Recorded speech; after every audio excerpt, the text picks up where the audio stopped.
एक बार सुन लिए, हार हो जाती है जब मान लिया जाता है।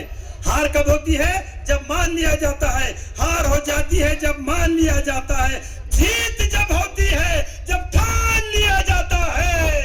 जीत कब होती है? जब ठान लिया जाता है।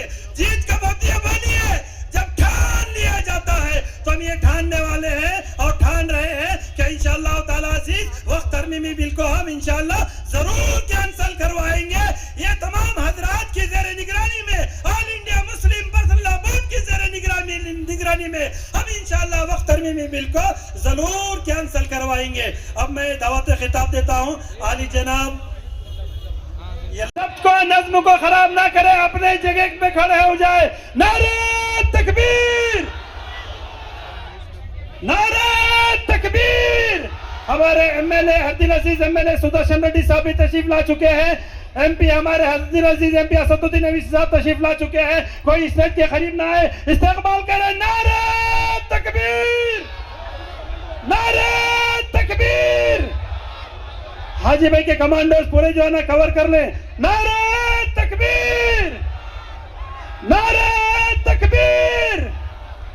वक्फ बचाओ, कानून बचाओ, वक्फ बचाओ, कानून बचाओ, वक्फ बचाओ, संविधान बचाओ। हमारे कमेटी की जानिब से हरदिल अजीज एमएलए आली जनाब सुदर्शन रेड्डी साहब का इस्तेमाल करते हैं। हमारे कमेटी की जानिब से all India Muslim personal board के रुकन हमारे हरदिल अजीज एमपी बैरिस्टर असदुद्दीन साहब का तहे दिल से इस्तेमाल करते हैं। बोलिए नारे तकबीर, नारे तकबीर, नारे तकबीर। जज़ाकल्लाह खैर। मेरे सामने से गुजारिश है, हमारे हरदिल अजीज एमएलए अली जनाब सुदर्शन रेड्डी साहब से मैं दरख्वास्त करता हूं कि वो आपसे मुखातिब हो। अली जनाब सुदर्शन रेड्डी साहब हमारे हरदिल अजीज एमएलए।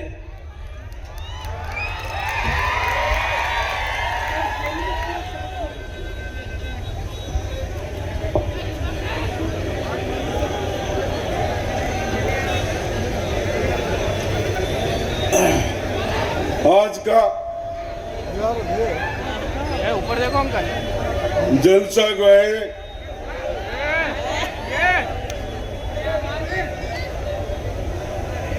हमारा सीनियर पार्लियामेंट मेंबर असद साहब,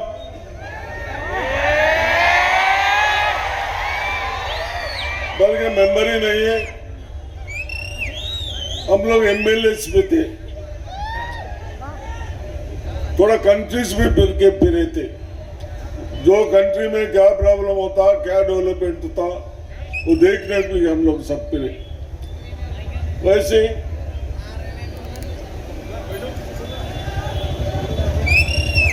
बैठे सो बड़े लोगों को या आए सो मेरे भाइयों को, बहनों को, सबको मेरा आदाब। मैं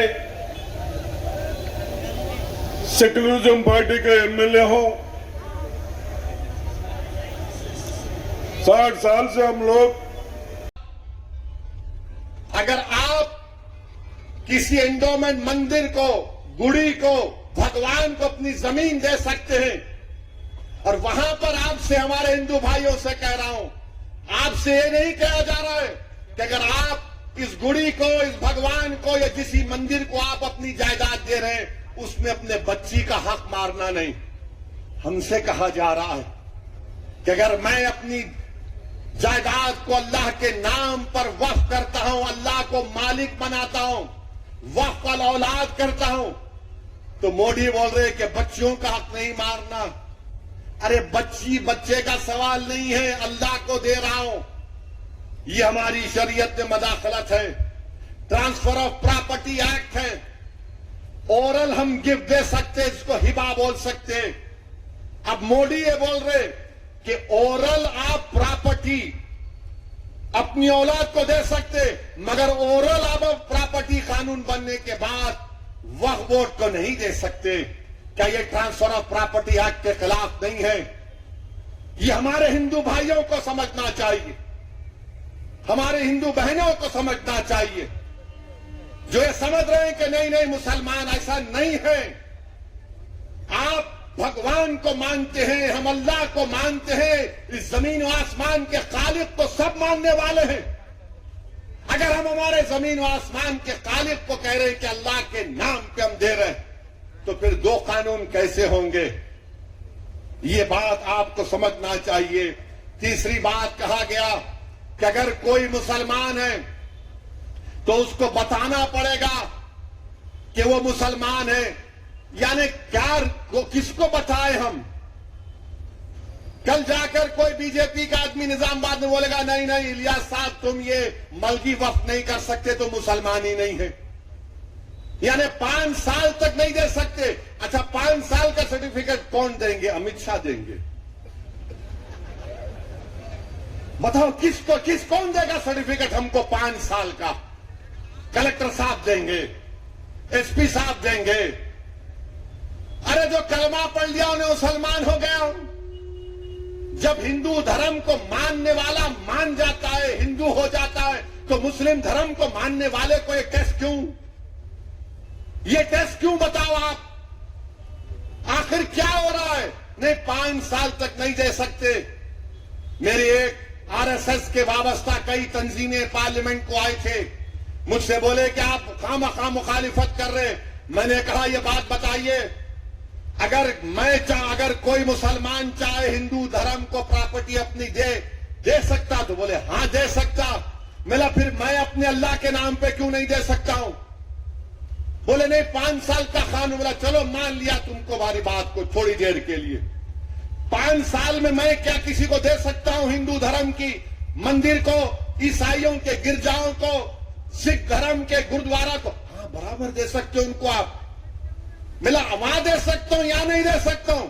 ये कौन सा आर्टिकल 14 है बताओ? तो बोले तुम्हारे से बहस करना बेकार है।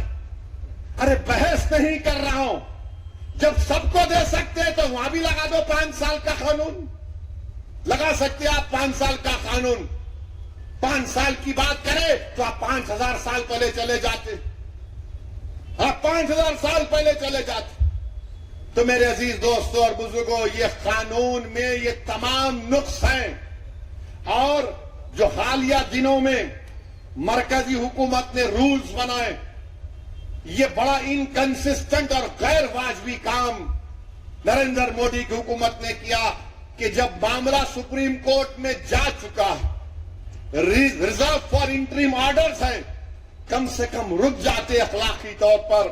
मगर आपने एक रूल बनाया, और रूल 6(1), रूल 10(1) क्या कहता है कि आपको 3 महीने के अंदर वक्फ रजिस्टर में जाना पड़ेगा।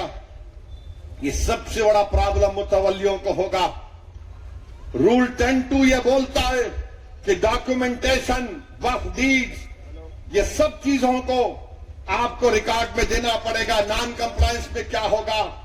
रूल 7 सबसे खतरनाक रूल 7, 3C एक सेक्शन है इस कानून में जो कहता है कि अगर गवर्नमेंट में वक्फ बोर्ड में कब्जा होगा तो गवर्नमेंट एक सीनियर ऑफिसर को यह बोलेगी कि आप तय करो ये जायदाद वक्फ की है या गवर्नमेंट की है। अब आप बताइए, महल्ले में अगर कोई लड़ लेते, आप मौलाना के पास चले गए, मौलाना बोलते ठीक है मैं तुम दोनों के दरमियान में फैसला करूंगा, यानी और लोग बैठ जाएंगे। मगर वो मौलाना का ताल्लुक या उस बड़े का ताल्लुक उस दोनों लड़ने वालों से नहीं होता, ना उनके दोस्त होते ना रिश्तेदार होते, क्योंकि उनको आजादाना तौर पर अपना फैसला करना पड़ेगा। कानून में उसको प्रिंसिपल्स ऑफ नेचुरल जस्टिस बोलते। हुकूमत बोल रही कि झगड़ा हमारा तुम्हारा होगा, हमारा ऑफिसर होगा। अरे कहे क्या होगा? बाप बेटी के हक में, बेटे के हक में फैसला नहीं करेगा तो इंसाफ कहां होगा बताओ आप? तो इन्होंने क्या बोल रहे रूल 7 में कि 1 साल के अंदर उस डेजिग्नेटेड अफसर को चला गया। मगर ओनर कौन होगा? वक्फ बोर्ड होगा या गवर्नमेंट होगी, उसका किसी को नहीं मालूम। रूल 10(2) के देख लो आप, रूल 10(C) देख लो आप, ये ऐसे रूल्स बनाए गए जिससे वक्फ को नुकसान होगा। Rule 10(2)O 11(2)P। अब इस कानून में कह दिया गया कि अगर कोई कबायली है, आदिवासी है, तो वक्फ नहीं कर सकता। कैसे नहीं कर सकते भाई? भारत के संविधान में कोई भी आदिवासी मुसलमान हो सकता है। लक्षद्वीप का MP मुसलमान है, हमदुल्ला सईद आदिवासी है। क्या लक्षद्वीप का मुसलमान अल्लाह के नाम पे जायदाद नहीं कर सकता? तो आपने रूल बना दिया कि रूल 10(2)O रूल 11(2)P जो 5th और 6th शेड्यूल में आता है। बताइए आप क्या है ये? फिर रूल 6(1) रिट्रोस्पेक्टिव, यानी पहले क्या हुआ था। यानी ये सब ऐसे रूल्स बनाए जा रहे हैं जिससे वक्फ बोर्ड का नुकसान कराना चाहते हैं। इसीलिए हमको अपने एहतजाज को कामयाब करना है। और याद रखिए, बीजेपी RSS के पास एक लिस्ट है जो कहते हैं कि तारीख के किसी वक्त में मस्जिद नहीं थी। ये कौन तय करेगा? इस तरह का काला कानून बनने के बाद कलेक्टर को, डेजिग्नेटेड ऑफिसर को इतने पावर्स दे दिए गए रूल 3C में। और फिर हमसे कहा जा रहा है कि आपको डॉक्यूमेंट लाना पड़ेगा। अरे अगर 500 साल 600 साल पुरानी मस्जिद होगी, कहां से डॉक्यूमेंट मिलेगा बताओ? बल्कि मस्जिद हो, मंदिर हो, कहां से डॉक्यूमेंट आएगा? 600 साल पुराना कहां से आएगा डॉक्यूमेंट? मगर मोदी बोल रहे नहीं, डॉक्यूमेंट दिखाना पड़ेगा। अरे वक्फ बाय यूजर को तुमने निकाल दिया। बाबरी मस्जिद, राम मंदिर के केस में सुप्रीम कोर्ट ने कहा था कि वक्फ बाय यूजर का ताल्लुक भारत के आइन के बेसिक स्ट्रक्चर से है। मेरे अजीज दोस्तों और बुजुर्गों, ये काला कानून है जो मुसलमानों से उनकी मस्जिदों को, दरगाहों को, खानखाहों को, कब्रस्तानों को, ईदगाहों को छीनना चाहती है। यह कानून इसलिए लाया गया ताकि मुस्तकबिल में कोई भी वक्फ ना कर सके। यह कानून इसलिए लाया गया ताकि मुसलमानों को उनकी इबादतगाहों से दूर कर दिया जाए। इसमें किसी भी तरीके से वक्फ को बचाने का कोई कानून नहीं है। क्यों 3C लाए? आसार कदीमा है, कई मसाजिद आसार कदीमा के मातहत आती है। मालिक अब वक्फ बोर्ड नहीं होगा, मालिक आसार कदीमा होगा। माने बनाने वाला कौन? और आसार कदीमा के नाम पर ASI उसका मालिक बन जाएगा। तो मेरे अजीज दोस्तों और बुजुर्गों, ये बीजेपी की पॉलिसी है। और हमारे पड़ोसी रियासत महाराष्ट्र में हमारे कुरैश बरादरी के भाई स्ट्राइक पर हैं। वो बेचारे भैंस काट सकते हैं महाराष्ट्र में, गांव रक्षक उनको पीटते हैं। अब उन्होंने हड़ताल का ऐलान कर दिया। मैंने आज उनसे मुलाकात की और उनसे कहा कि बहुत अच्छा आपने काम किया। आप उनको जानवर लाने भी नहीं दे रहे, आप उनको लाइसेंस नहीं दे रहे दुकानों को महाराष्ट्र में।